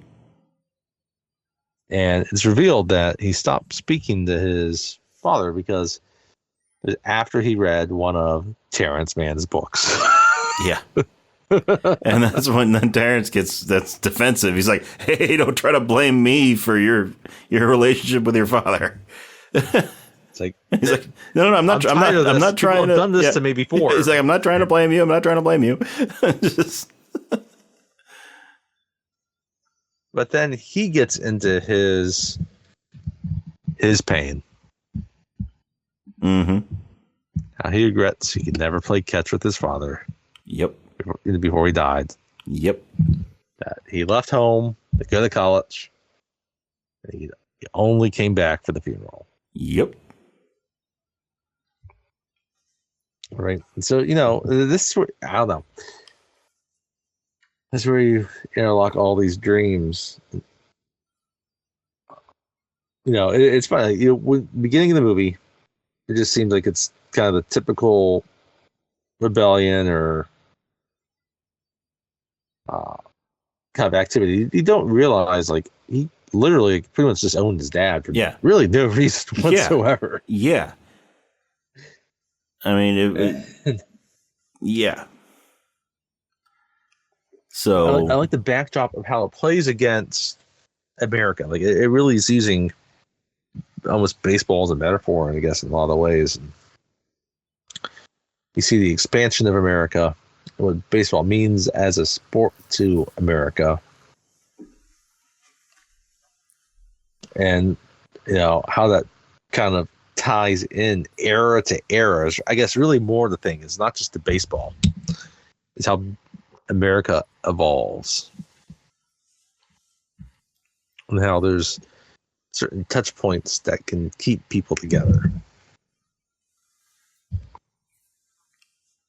Yeah. And as much as he's one that wants to, again, he's like, oh yeah, I should take some risk and all this, like my dad never did. But like, my dad went to a fucking war, dude. Yeah. Yeah. You in the 60s smoked grass. Yeah. Like, smoked grass, did acid. You didn't go to war. Your dad did. I'm sorry. Like there's the risk, right? Yeah. I mean, there's kind of like this underlying aspect of things that's not really, it's not really said about how, like, no, you actually chose a pretty easy way. Mm-hmm. Yeah. And then, but then he does take a risk in like just plowing over his cornfield. This entire movie, he's taking a big risk. So they get back. He doesn't step back from it. So I mean, there is this point to that. Yeah. So they get back home. It's night, and I still want to know. I get it. I've looked up Chisholm, Minnesota is a real place.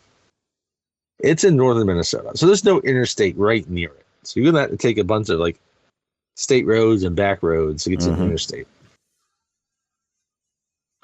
I'm not convinced it's going to take like 12 hours to get to Chisholm, Minnesota to like Iowa City. Maybe I'm wrong. I don't know. But yeah. I mean, it's easy to kind of forget that like Minnesota's actually Minnesota's a big state. Yes, it is. Like Iowa's a kind of a big state too, but in terms of states west of the Mississippi, Iowa's probably one of the smaller ones. Yeah. I mean, it's bigger in states like Connecticut and New Hampshire. Farther west you go, South the bigger Carolina. the states get. But for the most part. But I mean, even in comparison to like, I can't imagine it's bigger than Kansas or Nebraska or Oklahoma. Mm-hmm. Maybe bigger than like Arkansas. Right? Yeah. I mean, Arkansas is south of it. So yeah. But Minnesota is actually for like it's where its aligns actually pretty big because it's covering so much this way. Yeah. North to south, right? It's not as wide as states like Colorado or Montana. So anyway, they get there and the lights are on in the field and the players are playing, right? And there's more than just the 8 that were there before. They brought even more. Yeah, except Ty Cobb, because they all hated Ty Cobb. They all hated Ty Cobb, so he's back not when they there. were alive. Yeah, Ty Cobb's not dead. there. Which might be why they're asking about, is this heaven? Yep. But then again, if this is heaven, they should know. If they're dead, maybe they know where heaven is. I don't know. Yeah. We don't need to get into all that, but that's a good question. But yeah, they get there. Ray introduces them to Archie. And Archie's just like, wow, that's Shoeless Joe Jackson. And he sees everybody else, and they tell him to, suit up and join him on the field. So he goes. Key point here is Terrence Mann sees the players as well. Yes, he does. So Archie goes out there. He gets suited up, and Shoeless Joe insists that he get to bat. Yeah. He's goes next up. He winks at the pitcher. Mm-hmm. The wink pitcher gives him like a fastball. It's high and tight, up and in. Right? Not enough to like act. You know, he doesn't throw it enough to like hit him. He has enough control that way. Mm-hmm. Pushes him off the plate. He falls down. Yep. Right. Or she's like, "What? Like, why did he do that?" Right. And Art LaFleur shouts out from the bench. It's like, why did he do that to the kid? He's like, because he winked at me. He winked at me. Like, don't wink, kid. Yeah. And then he gets another fastball up and in. He kind of falls back. And I love how he goes to the umpire. He's like, "Are you gonna do anything about this?" He's like, "No, just don't get yourself killed."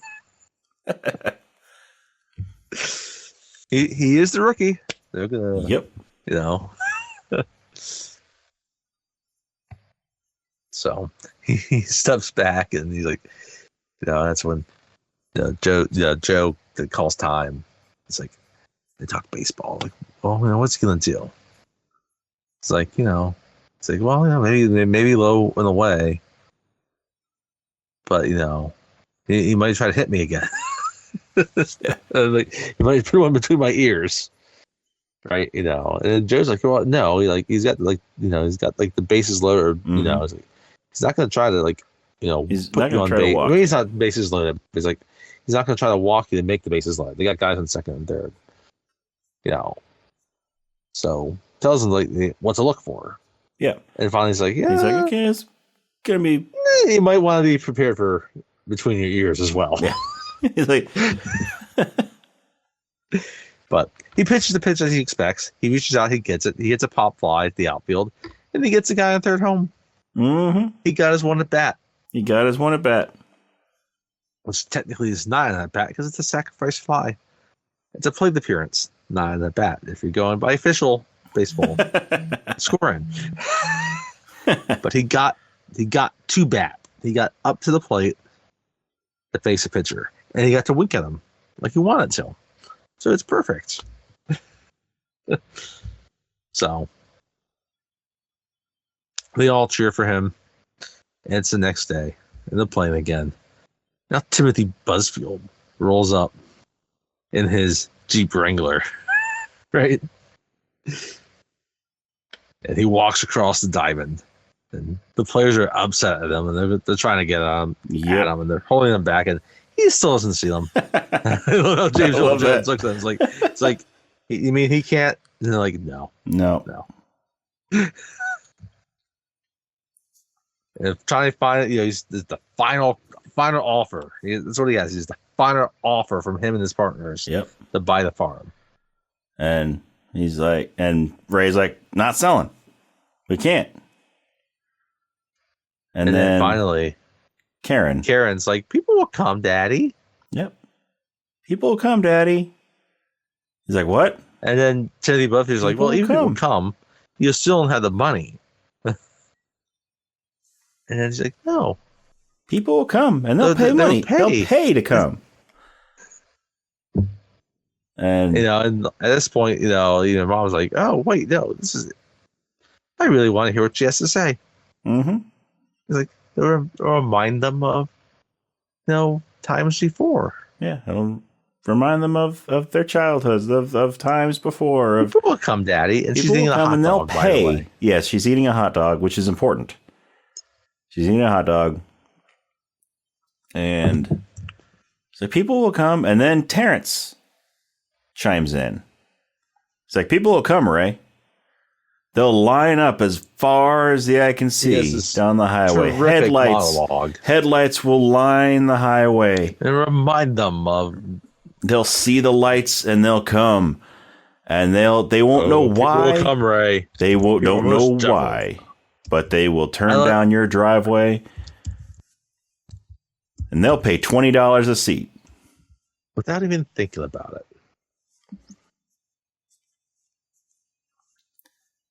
Yeah, see if you can find that monologue. Yeah. Oh, don't play it this way. Why is it playing the music? I don't want to play the music. I'm hearing the music. I love the music. I can't hear the music. Just give me the words.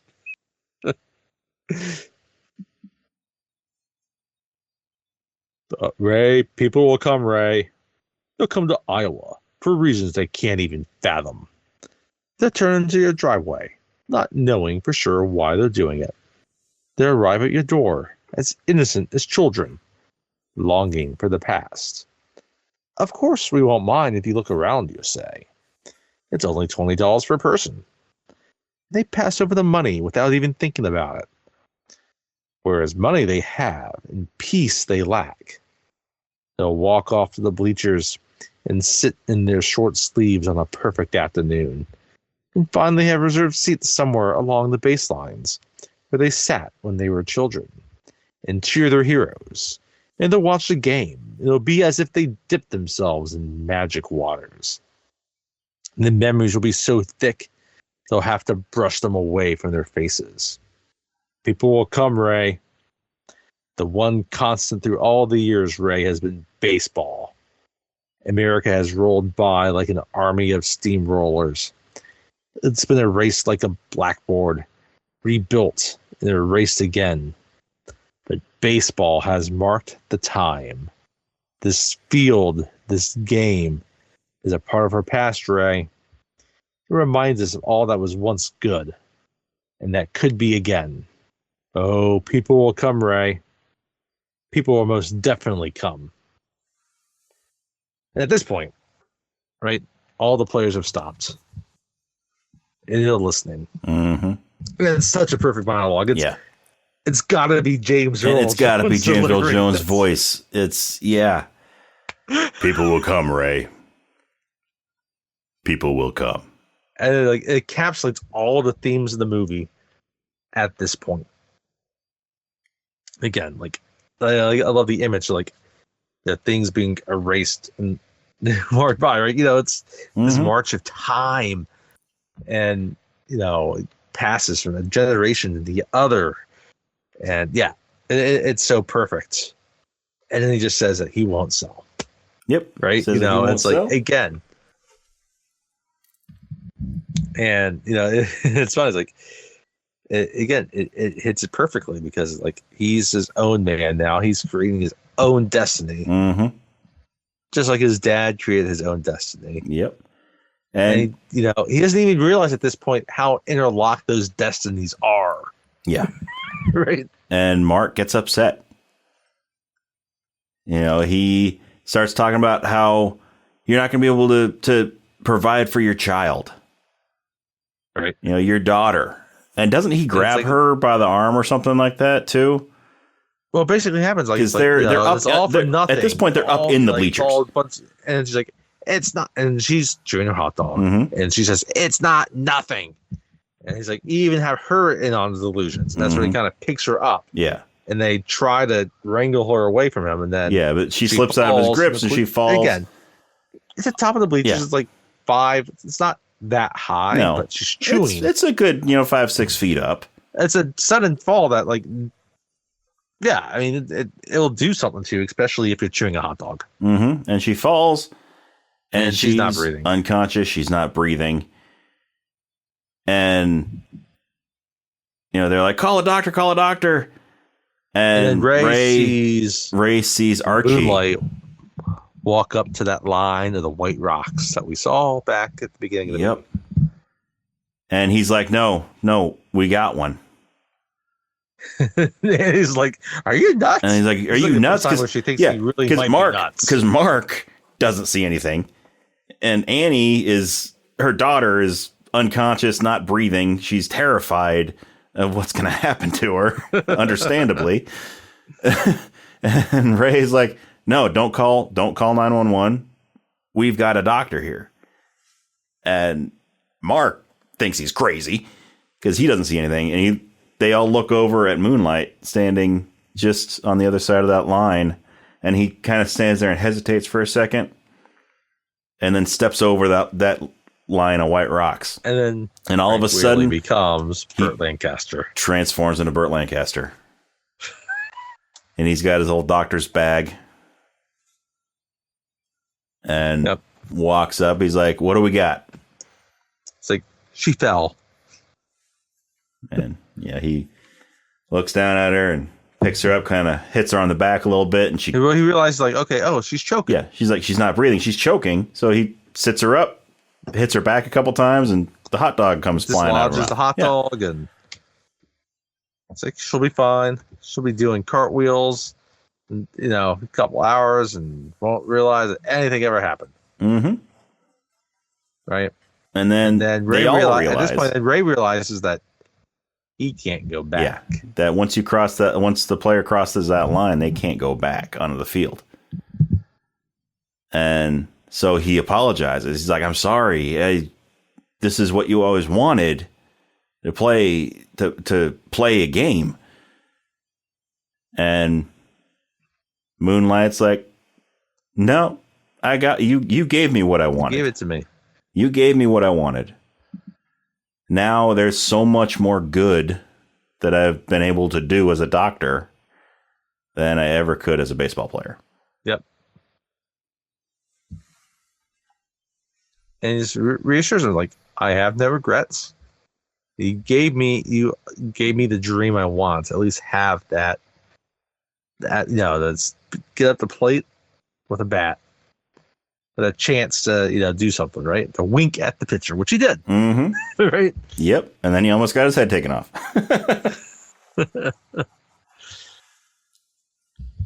He starts heading back, and all the other ball players, they're giving him, positive feedback or whatever. And it's, as he's getting close to the cornfield, Ray Liotta shouts at him. And also, by the way, as soon as Moonlight stepped over that line, Mark could see him.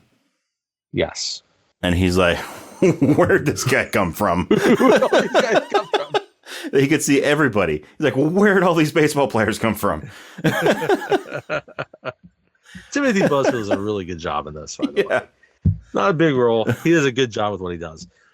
He plays a guy that, like, okay, you understand part of where he's coming from. You're also like, dude, ease up a bit.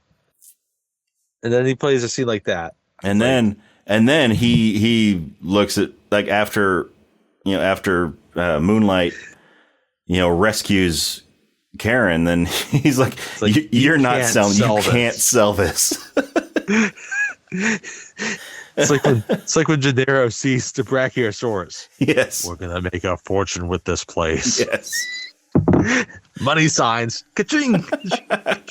Listen to our Jurassic Park episode. Yes. Please go back and watch the Jurassic Park episode. So before Moonlight gets out to the field, like, Ray Liotta shouts at him, like, "You a good rookie." Mm-hmm. Right? And obviously it's Ray Liotta shouting this to Lancaster. Anyway. Mm-hmm. And then then disappears in the cornfield. Yep. Burt Lancaster does. So then the rest of the players, they decide to call it a day. Yeah. They call it a day, and they're all going toward the cornfield. Ray Liotta stand behind for a minute. And and Ray and Terrence are standing there.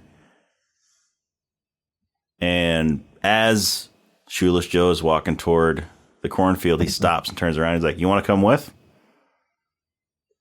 Kevin Costner, Ray's like, "Hell yes, I want to go." Yes, I want to go. He's like, "I wasn't talking to you." That's my corn. I haven't been back there in months. And Ray Liotta's like, "I wasn't talking to you." And then it pans over to Terrence, James Earl Jones. And then Ray gets mad. It's like, you're a guest in my corn. You're a guest in my corn. I built this for you, and you're not inviting me back there? And he's like, "You're not ready." And so Terrence then looks at him. He's like, "No, this is, let me go, because can you imagine what I can write about this experience?" And then he says, like, that short story, not short story, that interview I lied. Yeah. Like, no. I did that interview. I did that. Yeah. Yeah. So, like, his dream that needs to be fulfilled is going to Evansfield. Mm-hmm.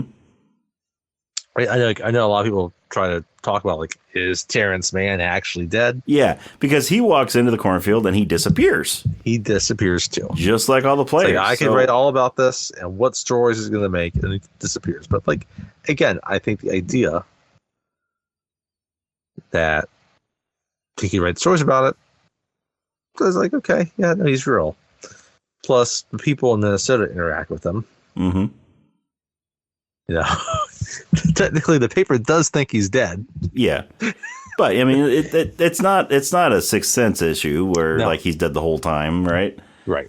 The one other issue, the one other point I could see people saying he was dead the entire time of this is when Mark comes up there, and Kevin Costner introduces him to Terrence Mann.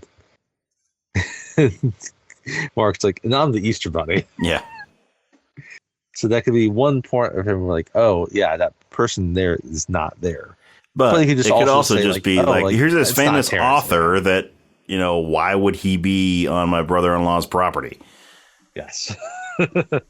So, but yeah, no, I don't think he was dead the whole time. But no, he's not. But I agree. I see. It makes you wonder if maybe they're taking him there, and that's him dying without it showing on screen. That he dies there on the spot. We don't know. But we don't know because he doesn't come back for the rest of the movie. But before Ray Liotta goes off into there, he starts walking off, right? And he's almost to the field now.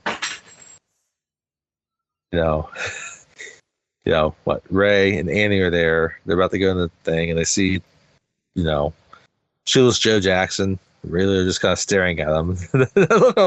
Ray's like, "What are you looking at, old spook?" I like how they're on that level. Like he just call him a spook. They can joke around with each other. He just had a minor disagreement, it's but he can just still call him a spook. Yeah. But and then Shoeless Joe says, "If you build it, Ray, he will come." And he has no idea. And he's like, he looks over, and he looks at the over. backstop. There's a catcher over there, and it's the image that we saw early in the movie from when he's talking about his dad being a minor league player, and it's his dad. Mm-hmm. Ray's dad plays like Dwyer Brown at home plate. The only player left on the field other than Shoeless Joe. And then, like, he's Ray's like, "Oh my God, it's my dad." Right? And like, Annie's never met him. Yeah. Right? Because he died before all that. So, and his dad as a young man, like younger than like he is. So Shoeless Joe, encourages Ray to go talk to him. And so he walks over there, and his dad introduces himself as John,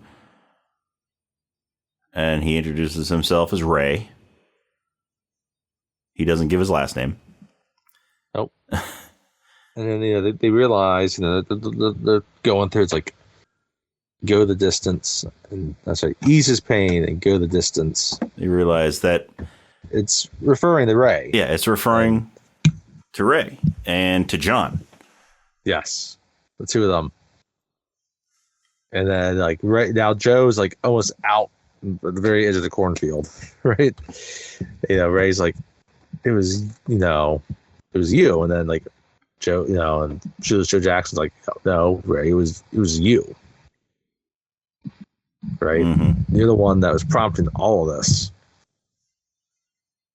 He disappears, and he goes up to his dad, and it's funny. I like this. He's like, all these Ray so-called ghosts are kind of aware of the situation and their relations to all these things. Yeah, it's this weird thing. Like it's even true here, and they kind of keep it unspoken.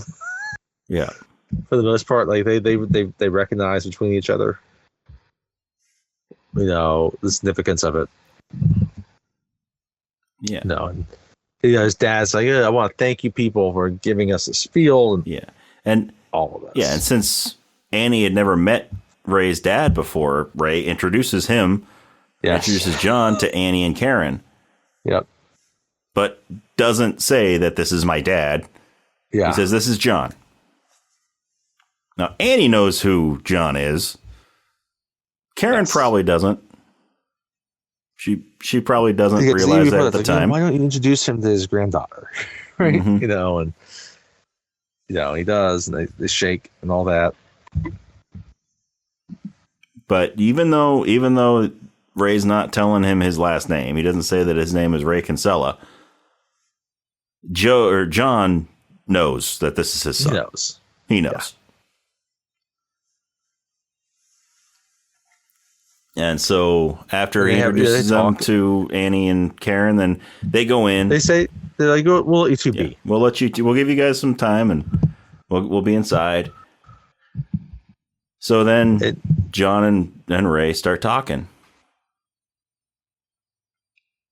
And that's when, John, thanks him for building this field of dreams. James Horner scoring swells. Mm-hmm. And then when it seems like John is going to go back to the cornfield, then Ray... Well, even right before that, we do get the line again where John's like, is this heaven? Oh, yeah, that's right. John's like, is this heaven? Like, no, it's Iowa. And he's like, well, what's heaven like? And it's like, it's all dreams come true.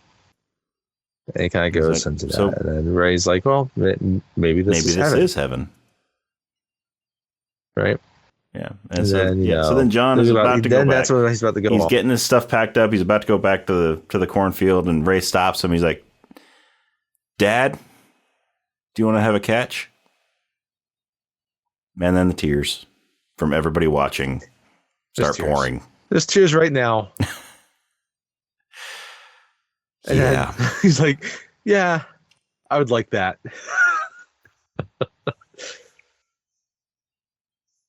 And they get their gloves and they start throwing to each other. Yep. And the music continues, and then they pan out from the field further and further, and all these cars start lining up. Yep. You see headlights as far as you can see. All these cars going on the highway, and they're turning into their driveway just like James Earl Jones said they would.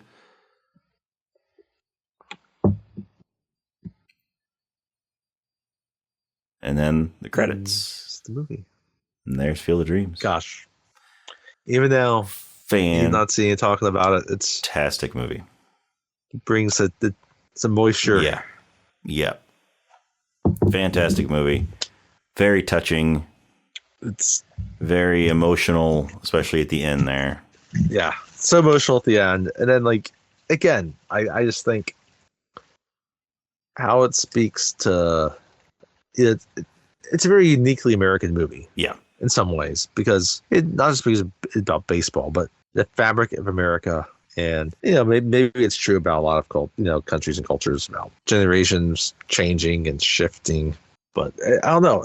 It has a lot to say. It's funny now. So, 1919 when this movie came out, it was about 70 years later. Mm-hmm. It's also talking about a lot of things. It's funny to think when this movie's talking about the 60s. It's still pretty recent in history. Yeah, when this movie came out in the 60s, it was 20 years ago.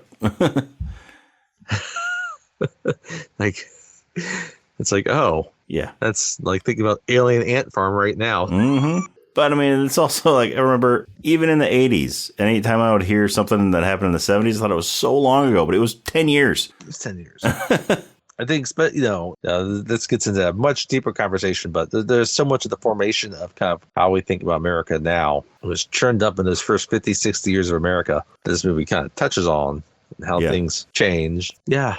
But even now, you look at it, it's the monologue there is there's something about having a place of peace and comfort. Yeah. That makes you think about what things could be. Yeah. There's an important metaphor in there, kind of about a particular type of, I guess, again, it gets back into is this heaven, like a type of Eden, right? Yeah. It's like that search for that Eden, and it's popular in a lot of books as a metaphor. Anyway, I love the movie. Yeah. It's probably one of it is a great movie. three Fantastic movies that movie. are always guarantee me to cry. One of them is Turner and Hooch, by the way, which I don't think we'll cover Turner and Hooch. We might. I don't know. It's been a long time since I've seen Turner and Hooch. The third movie I will not reveal because that's a movie you will definitely do. Yep. But yeah, Field of Dreams. It's been a favorite for a long time, and it's funny because, like, again, it's a movie I view very differently now. It's okay, so it's differently not just because like getting older as a son, right? Yeah. But also being a father. So I view it in both of those ways now, and so it's like, oh yeah, no, yeah, playing catch with dad. It's Yep. or it doesn't even have to be catch with dad. It could be whatever is that normative activity you might have had but wish you had with your father. Yep. So that's my last word. Definitely, if you have not seen Field of Dreams, watch it. It totally lives up to its reputation. Yes. It's well worth a watch. It's not that long of a movie either. It's only like an hour and 45 minutes, something like that. Over, yeah. It's actually uses this time very well. Mm-hmm. It realizes not to be a very long movie. Yeah. It keeps it at a very appropriate length. Yeah. But yeah, if you haven't seen it, check it out. It's, like we said earlier, it's on Netflix right now. And yeah, it's fantastic.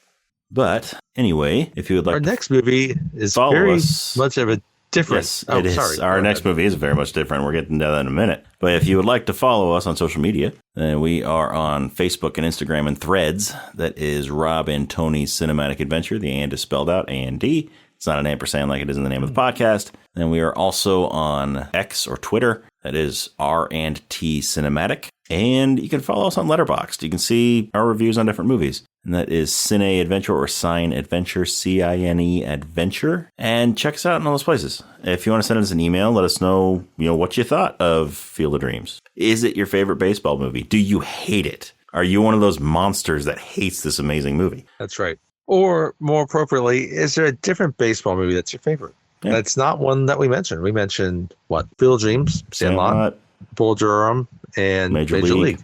Maybe it's Bad News Bears. Maybe it's Rookie of the Year. Maybe it's Angels in the Outfield. Yeah. Maybe it's something different, like The Greatest Story Ever Told. Maybe it's 61. Pride of the Yankees. Is the Rookie. Ooh, The Rookie. There's a good one. Yeah. 8 Men Out, which deals with the same players. Yeah. But anyway, let us know. Whatever it is, let us know. You can send us an email at robandtonycinematicadventure@gmail.com. Once again, the and is spelled out. It's not an ampersand, like the name of the podcast. And whatever app you're listening to us on, or if you're listening through the website, go to all our social media places, give us a like and a follow if you enjoy the show, and whatever you're listening to us on, subscribe to the podcast, give us a good rating, a good review, a comment, whatever you want to do on there. We love hearing from you. We love hearing from all you guys. And, if you comment on one of these episodes, then we'd be happy to return the favor and, give you a shout out on one of these episodes coming up. So anyway, the next movie that we're going to be doing. It's also about fathers and sons. It is about fathers and sons. And it is following a tradition of Tony's and mine from way back in 2006 when we lived in an apartment together with our third roommate, Steve. And this is a movie that, because Halloween is coming up, ever since that year, 2006, we have had a tradition of watching this movie every Halloween. What movie is that, Tony? That would be Stanley Kubrick's The Shining. Yes. So, next episode, we are going to be talking about The Shining, Stanley Kubrick's adaptation of the Stephen King novel. Starring Jack Nicholson and Shelley Duvall. And Scatman Crothers. And Scatman Crothers and the Hedge Maze. Yes. So that'll be a very interesting conversation because we both have a lot to say about it. Yes. Yeah. And I should say that it hasn't been a tradition since 2006 because it's been sort of an off and on tradition since then. But for 9 or 10 years, it was a tradition. We watched it every year. We try to get as close to Halloween as we can. Yeah. But the last several years, we've kind of been a little bit. It's been harder for me to do it. But yeah. No, life kind of gets in the way. I So, take them trick or treating, and then like I can't just go on The Shining right after that. So yeah. Yeah, exactly. So, but anyway, so join us next time for The Shining.